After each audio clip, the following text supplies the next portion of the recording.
Au titre de l'actualité, 60 logements destinés à la mutuelle générale des agents de la construction ont été officiellement présentés. Un important projet qui marque l'engagement des acteurs. La troisième édition des journées portes ouvertes des institutions de la République se tiennent à Abidjan. Cette rencontre porte sur le thème « Les institutions de la République au cœur du développement socio-économique de la Côte d'Ivoire ». Les premiers gagnants de la Pierre Plus ont été récompensés par la Banque de l'Habitat de Côte d'Ivoire et NCA Assurance, un produit contribuant à la réalisation de leur projet de vie, ceci pour inciter à la culture de l'épargne. Et 10 lauréats ont été premiés pour leurs actions en faveur du développement économique. C'était au cours de la première édition des Journées féminines de l'évaluation. Les détails dans ce journal.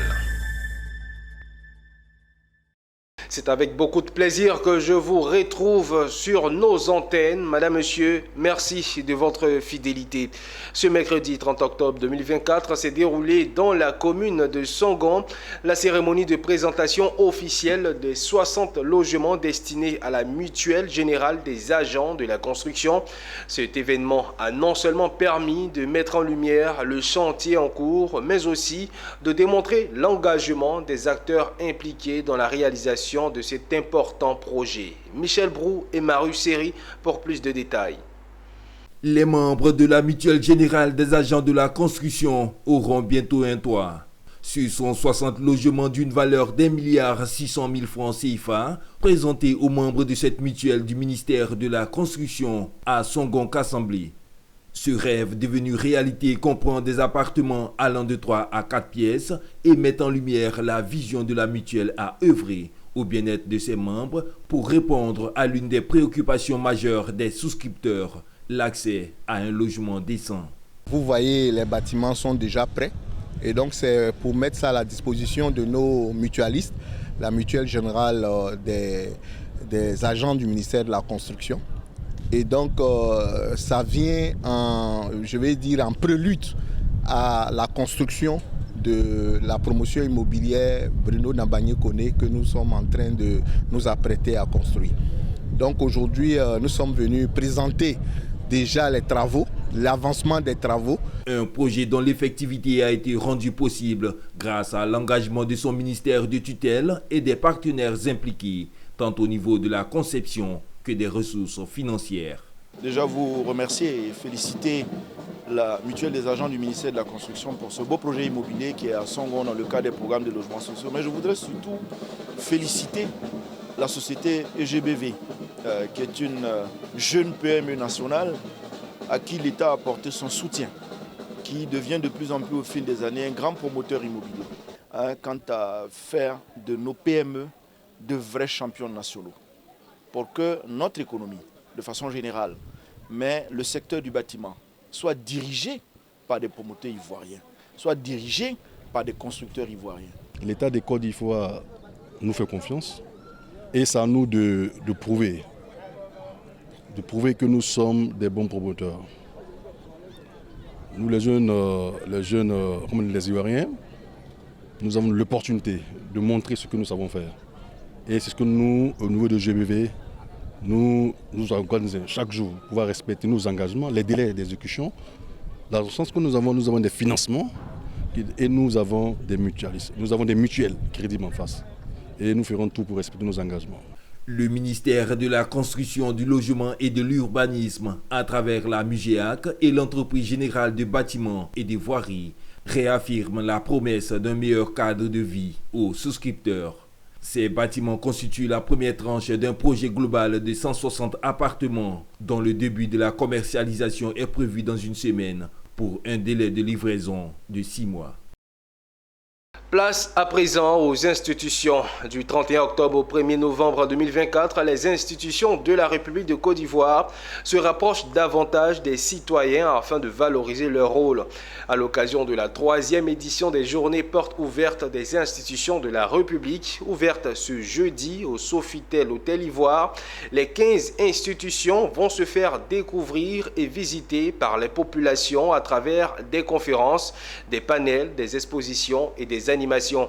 Thème choisi pour cette 3e édition des JPOAR 2024, les institutions de la République au cœur du développement socio-économique de la Côte d'Ivoire. Pour plus de détails, suivons Konena Norgo et Richard Akeke. C'est un véritable ballet de personnalités de haut niveau et de citoyens lambda à cette 3e édition des Journées portes ouvertes des institutions de la République de Côte d'Ivoire, JPOAR 2024, ouverte ce jeudi 31 octobre 2024 au Sofitel Hôtel Ivoire d'Abidjan. En tête, le vice-président de la République, Thiemo Romier-Ilekone, venu donner le coup d'envoi de ces Journées portes ouvertes des institutions de la République.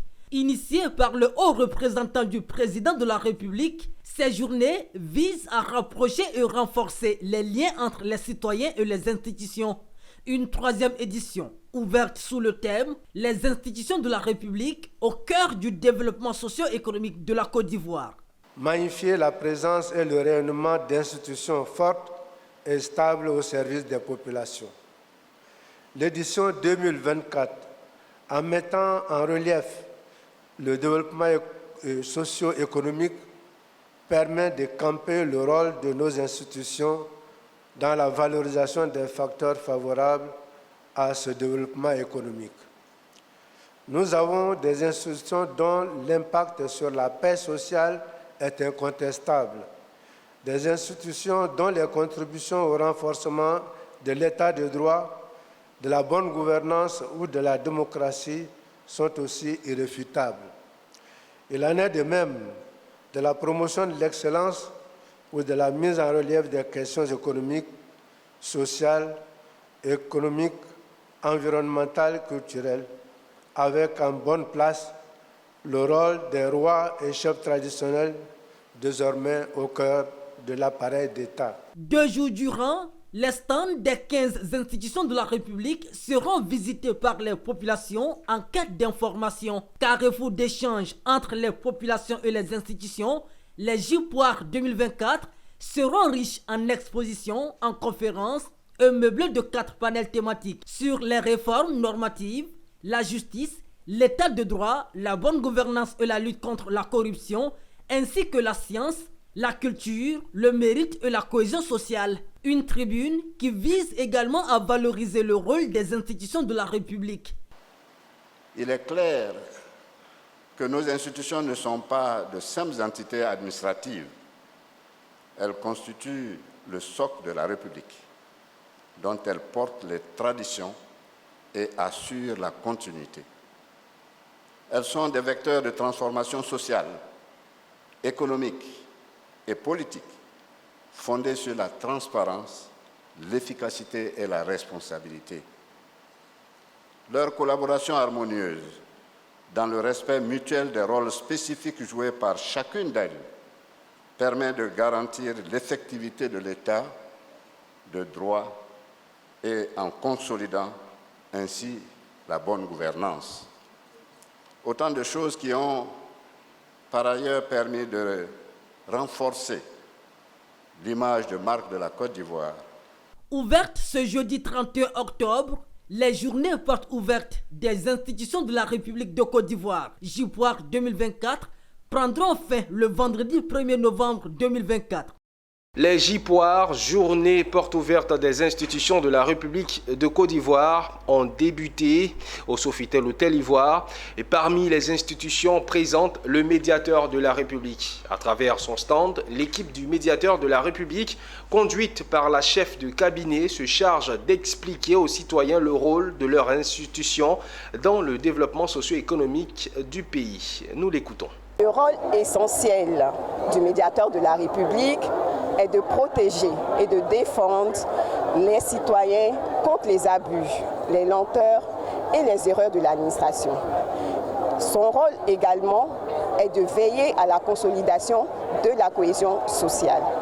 Ainsi, en promouvant la cohésion sociale et en protégeant les droits des citoyens, il permet de créer un environnement de paix consubstantiel au développement socio-économique d'une nation.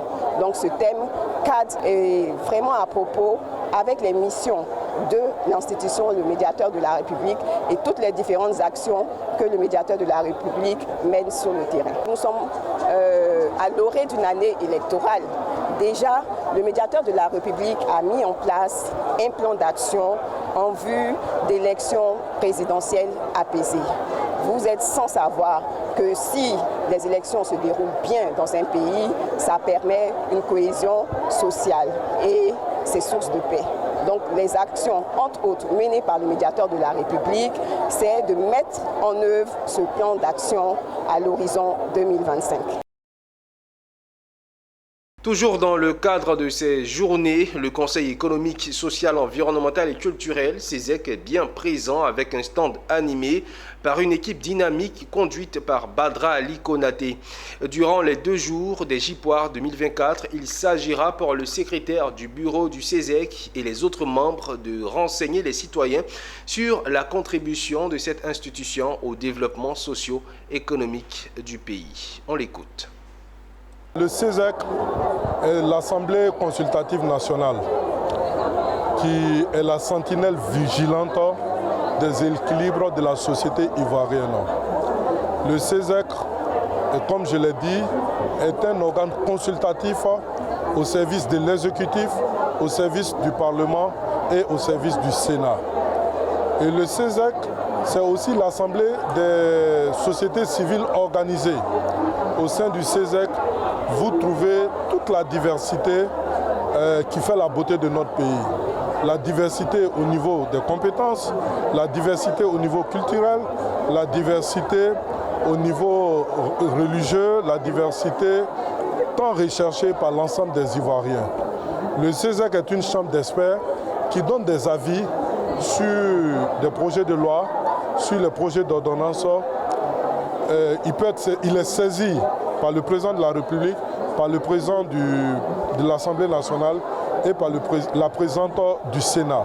Mais le CESEC a la faculté de s'auto-saisir des questions lancinantes et d'en faire une approche fine, d'avoir une approche fine de ces questions-là et d'émettre des avis argumentés, des avis au président de la République, son Excellence Alassane Ouattara, afin de traiter, afin de connaître de ces questions-là. Nous sommes heureux d'être présents à ces journées portes ouvertes. Ces journées portes ouvertes consacrent que la Côte d'Ivoire est un pays moderne. Parce qu'un pays moderne, ce sont des institutions fortes. Intéressons-nous à présent à la Banque Assurance. La Banque de l'Habitat de Côte d'Ivoire et NCA Assurance ont récompensé les premiers gagnants de la Pierre Plus, un produit de banque assurance dédié à encourager l'épargne. Lors d'une cérémonie de remise de chèques, les gagnants tirés au sort ont été honorés pour leur engagement dans ce programme lancé en mars dernier pour soutenir la réalisation de projets de vie. Ami Korobara.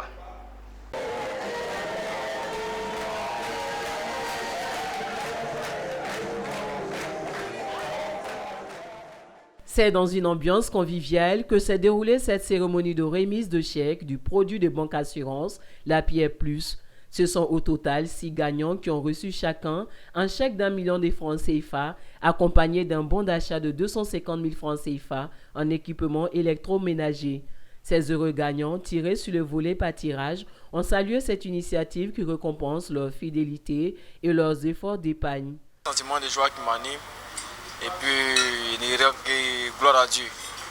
Voilà, c'est un peu ça. Bon, à tous mes collègues, voilà, des risquer, tenter, ça va payer. Avec tout ce qu'on disait sur cette banque et sur ces assurances, bon, y croire était vraiment difficile. Mais les preuves sont là. J'exhorte tout le monde à souscrire à cette assurance pour bénéficier. Conçu en partenariat entre NCA Bank et la Banque de l'Habitat de Côte d'Ivoire, la Pierre Plus est un produit de banque assurance visant à encourager les clients à épargner. Ce programme reflète l'engagement de ces institutions financières à promouvoir l'épargne et à accompagner leurs clients dans la concrétisation de leurs aspirations. L'Habitat de Côte d'Ivoire a pour mission d'accompagner les clients dans le cadre donc de la réalisation de leur projet de vie. Et dans ce cadre-là qu'on a conçu donc ce produit d'épargne qui est un produit de prévoyance. Les clients souscrivent directement dans les agences de la BHCI. Tout client qui a un compte ouvert dans les lignes de la BHCI peut souscrire à ce produit. La cérémonie s'est achevée par la remise de distinction aux meilleurs vendeurs du produit, reconnaissant ainsi les efforts des agents de vente qui contribuent au succès de ce programme. La première édition des Journées féminines de l'évaluation a débuté ce mercredi à la Maison de la Presse. Placée sous le thème « Regard croisé sur l'évaluation et le leadership féminin », cette rencontre est une initiative du réseau ivoirien des femmes expertes en gestion, suivi et évaluation. L'événement vise à promouvoir les actions féminines contribuant au développement économique de la Côte d'Ivoire. 10 lauréates ont été primées et constitue désormais la communauté des jeunes évaluateurs dans leurs régions respectives. Le point avec Zénab Dosso et Tima Traoré. 10 femmes lauréates de coopératives issues des régions des Lagunes, d'Ugbeke et de San Pedro ont été mises en avant pour leur rôle crucial dans le développement local en Côte d'Ivoire. Ce moment a marqué une étape essentielle dans la reconnaissance des initiatives féminines. C'était à l'occasion de la première édition des Journées féminines de l'évaluation où le leadership féminin, notamment dans le domaine agricole, a pris toute sa place. Occasion de primer ces femmes sélectionnées comme bénéficiaires, illustrant leur engagement dans divers secteurs d'activité. C'est un honneur pour nous, en tout cas en tant que femmes autonomes dans la coopérative de la production, transformation et commercialisation de l'arachide en Côte d'Ivoire. Nous appelons les femmes vraiment à venir se joindre à nous pour qu'on puisse avancer ensemble. Ce projet ambitieux est le fruit de la détermination de Isabelle Koné, présidente du réseau ivoirien des expertes en gestion, suivi et évaluation. Animée par le désir de voir des femmes au centre du développement économique de la Côte d'Ivoire, elle œuvre pour renforcer leur rôle dans l'entrepreneuriat à travers l'évaluation de projets, un processus pour apprécier la qualité, l'efficacité et l'impact du projet. Cet événement bénéficie du soutien de l'UNICEF et du ministère de l'économie et du plan. Il faut que les femmes prennent conscience de cela et qu'elles occupent ces postes-là aussi, qu'elles acceptent d'apprendre pour pouvoir avancer. Mais en même temps, l'évaluation, telle qu'on le fait avec le GIFEVAL, le programme qui est mis en place va nous permettre d'intéresser les parties prenantes à leur projet. Nous sommes associés aujourd'hui aux activités de RIFEVAL qui organise les journées de l'évaluation, qui permet de rendre visible cette fonction qui, dans le cadre de la chaîne de planification, est le dernier maillon, mais qui n'était pas très vulgarisé. La clôture de la première édition du GIFEVAL, Journée féminine de l'évaluation, a donné lieu à plusieurs recommandations, notamment le renforcement des capacités des femmes et l'accompagnement des initiatives féminines, ainsi qu'un programme de suivi des partenaires institutionnels et internationaux. Parlons santé reproductive, l'École nationale supérieure de statistique et d'économie appliquée a accueilli dans son amphithéâtre l'atelier de dissémination des résultats de la 4e phase du projet Performance Monitoring for Action, lancé il y a 5 ans. Ce projet vise à collecter régulièrement des données sur la planification familiale et la santé reproductive. L'atelier a permis de présenter les résultats de cette dernière phase menée en novembre 2023 et clos en février 2024. Fulgence Canon, Alan Itoua et Indrin Salomon. Le projet Performance Monitoring for Action, PMA, est une plateforme de recherche mise en œuvre dans 8 pays, dont la Côte d'Ivoire.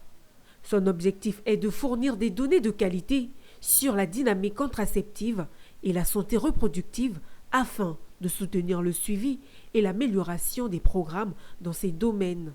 En recueillant régulièrement des informations, PMA contribue à une meilleure compréhension des comportements contraceptifs et des besoins en santé reproductive sur le plan programmatique. Nous sommes à la phase 4, la dernière phase, et tous les résultats qui ont été obtenus concourent à permettre à la Côte d'Ivoire de prendre de grandes décisions. En matière de planification familiale pour une meilleure santé de la reproduction en Côte d'Ivoire. Plusieurs enquêtes qui ont été menées et à chaque étape, Il y a eu des résultats des ateliers de dissémination pour divulguer les résultats et permettre que ces résultats soient disponibles, non seulement pour le ministère de la Santé, mais pour le grand public également. Pendant que tout ce travail technique se passait sur le terrain, nous avions un travail de collaboration avec l'ENCA en matière de gestion de projet, gestion des ressources humaines, gestion financière, gestion de l'information, présentation des données, etc., qui donc renforce les capacités de cette institution au regard des standards internationaux de gestion de projet. Au-delà donc des données qui ont été collectées, la branche gestion de projet a été accompagnée par JPAIGO et nous sommes vraiment satisfaits de la collaboration. Cette enquête vise à suivre, comme je l'ai dit, les indicateurs de la planification familiale. Depuis 2020, l'ENCA a intégré cette plateforme de recherche et elle a été responsable de la conduite d'opérations de collecte de données auprès des ménages, auprès des femmes à l'intérieur de ces ménages. PMA regarde à la fois la demande de produits contraceptifs, donc la demande qui émane des femmes, et également l'offre des produits contraceptifs par les services de santé. Cet atelier de dissémination des résultats a permis de mettre en lumière des principaux résultats de cette 4e phase du projet qui s'est déroulée entre novembre 2023 et février 2024. Nous poursuivons l'information à l'intérieur du pays. Dans le village de Soko, situé à 5 km de Bondoukou, une infrastructure éducative a été inaugurée. Un don entièrement financé sur fonds propres par le maire de Bondoukou, Azumana Ouattara, qui fait de l'école l'une de ses priorités. En plus de la livraison gratuite de ce bâtiment éducatif, le premier magistrat de la commune de Bondoukou a fait don d'un accompagnement financier à l'endroit des femmes issues des 8 quartiers du village de Soko. Anissé Kwadjo, notre correspondant dans le Kondougo. Les populations du village de Soko, localité rattachée à la commune de Bondoukou, sont dans le bonheur. Ce jour marque l'inauguration d'un bâtiment scolaire flambant neuf. Ce nouvel édifice, composé de 3 salles de classe et d'un bureau pour le directeur, est offert gracieusement par monsieur le maire Ouattara Zoumana. Ce projet faisait partie de ses promesses de campagne. L'école est une source d'épanouissement pour les enfants. Je vous exhorte donc à les scolariser, car ce sont eux qui vont assurer la relève demain. Leur place, c'est donc à l'école. Plusieurs autorités politiques, administratives et la communauté éducative ont effectué le déplacement pour ce geste grandeur nature qui garantit la formation des élites de la Côte d'Ivoire de demain, parmi lesquels le directeur régional de l'éducation du Gontogo et monsieur le secrétaire général de la préfecture, représentant le préfet de région. Monsieur le maire, je voudrais vous saluer au nom de la communauté éducative du Gontogo et vous dire particulièrement merci. Depuis votre accession à la tête de la commune de Bondoukou, vous faites de l'éducation votre priorité. À nos chers élèves, je vous encourage à utiliser ces nouvelles installations pour explorer, apprendre et grandir. Vous avez aujourd'hui les outils pour bâtir votre avenir et je n'ai aucun doute que vous saurez en tirer parti. En marge de cette cérémonie d'inauguration de cette infrastructure scolaire, Ouattara Zoumana, maire de la commune de Bondoukou, a montré également son engagement envers l'autonomisation des femmes. Issues des 8 quartiers du village de Soko ont reçu la somme de 4 millions, soit 500 000 francs CFA, à chaque association de femmes, afin de leur permettre de mettre sur pied des activités génératrices de revenus. Nous exhortons l'ensemble des femmes à entamer des projets ensemble pour pouvoir leur permettre de s'auto-financer et aussi aider leur mari à pouvoir scolariser les enfants. L'inauguration de cette infrastructure scolaire à Soko marque une avancée notable dans l'histoire du développement du village. Et cela montre aussi la détermination de l'autorité municipale à investir dans le capital humain et surtout soutenir les femmes pour leur plein épanouissement. À Yamoussoukro, le projet Bio for Africa qui vise à promouvoir la bioéconomie en Afrique rurale en développant des solutions basées sur la biomasse résiduelle a organisé en collaboration avec l'Institut national polytechnique Houphouët-Boigny son 2e atelier de formation, réunissant plusieurs parties prenantes pour renforcer leurs compétences et leur engagement dans ce projet innovant. L'événement a été suivi par notre correspondant régional Charles Kouakou. Ce projet, qui regroupe 25 structures d'Afrique et d'Europe déployées dans 4 pays, l'Ouganda, le Ghana, le Sénégal et la Côte d'Ivoire, sera mis en place sur 8 sites tests. Il est privilégié de l'approche circulaire, encourageant l'utilisation en cascade des ressources locales afin de diversifier les revenus des agriculteurs et d'encourager une économie durable.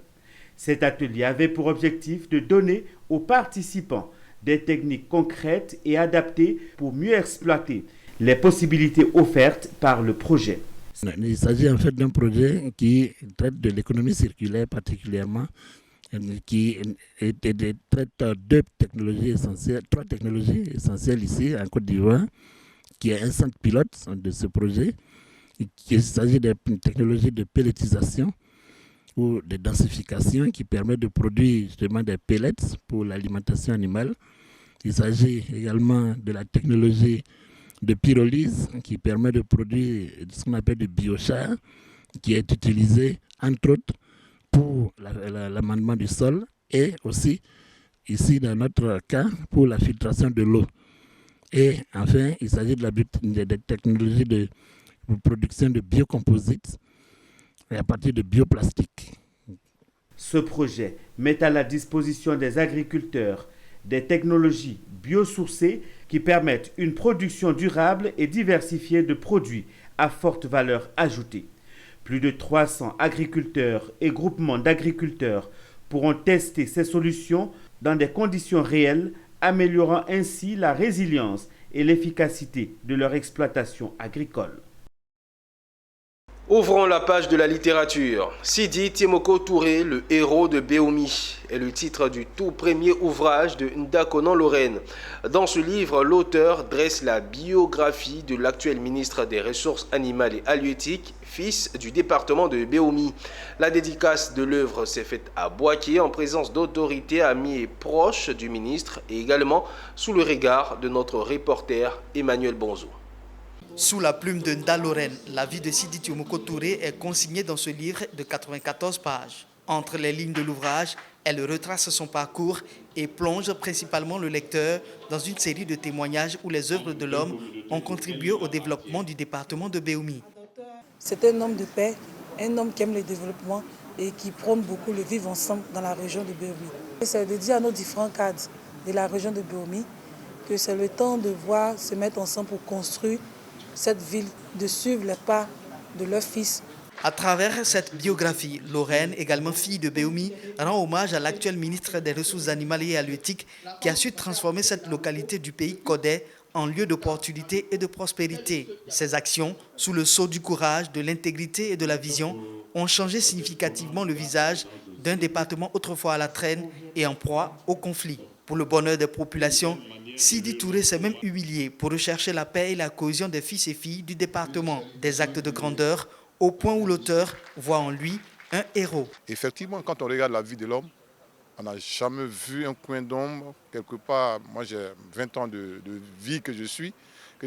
Je n'ai jamais vu un accro, un mot déplacé de Sidi à l'envers de qui que ce soit.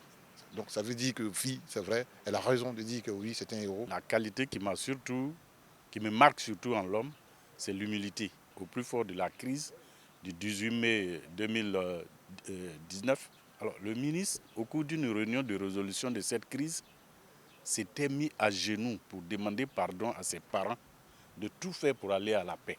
Si on n'est pas humble, je ne sais pas comment il faut dire cela. Sidi Timoko Touré, le héros de Béoumi, est un coup d'essai de Nda Lorraine, subdivisé en deux grandes parties pour cerner cette haute personnalité qui, aux côtés du président de la République Alassane Ouattara, contribue à transformer positivement son Béoumi natal et aussi la Côte d'Ivoire. En culture, les journées socio-culturelles de Kaleklo lancées pendant les vacances ont récemment connu leur apothéose au stade municipal de Ladioka, organisé par l'association des jeunes unis de Kaleklo, en abrégé ADJUC. Ces journées visaient à renforcer et consolider les liens fraternels entre les fils et filles au sein de l'ADJUC. Le reportage est signé Ouattara Daouda, notre correspondant régional. Clap de fin des journées socio-culturelles 2024 de l'Association des Jeunes Unis de Kaleklo, AJUCA. Ces journées ont réuni tous les cadres de la localité de Srimatali autour des valeurs de paix, de cohésion sociale et de vivre ensemble. L'objectif de ces journées était de renforcer les liens de solidarité et de fraternité au sein de Kaleklo. L'Association des Jeunes Unis de Kaleklo, AJUC, est une association créée par un groupe de jeunes qui ont sitôt compris le sens de la paix et de cohésion dans le développement d'une nation. Avec l'organisation de ces activités sportives afin de prôner l'esprit de cohésion sociale et de civisme dans notre secteur Calais-Clos. Nos aînés ont créé l'association pour que nous nous retrouvons chaque fin d'année pour mener ces activités de vacances. Et je suis très ravi des activités de cette année pour le bon déroulement. Amkone Sungalo, directeur des vérifications fiscales nationales, premier adjoint au maire de Sirimatali, par de ces journées a exhorté la jeunesse de l'AJK à renforcer l'union et la cohésion sociale, gage d'un développement durable. Nous avons assisté à la finale de football qui a satisfait à toutes les exigences en la matière. Je me réjouis justement d'avoir eu à parrainer ces activités. Et je voudrais profiter pour féliciter le président de l'AJUC qui est à mes côtés. Et je voudrais vous encourager à continuer sur cette voie, regrouper, rassembler la jeunesse pendant l'année scolaire et pendant les vacances, trouver des occasions pour les occuper sainement. Créé le 26 décembre 1986 à La Dioka, l'association des jeunes unis de Calais-Clos regroupe environ 14 villages. En image à présent, la Tanzanie a signé un contrat avec la China Communication Construction Company Limited pour la construction d'un pont dans la ville de Dar es Salaam. Selon le ministre des Travaux publics, cette réalisation s'élève à 35,6 millions de dollars. Long de 390 mètres, ce pont sera situé sur l'axe routier Fire-Ubungo et les travaux sont prévus pour durer 24 mois. C'est sur cette information en images que nous refermons cette édition de l'information. Je vous retrouve dans nos prochaines éditions de l'information sur la chaîne panafricaine. Très bonne suite de programmes sur Business 24 Africa.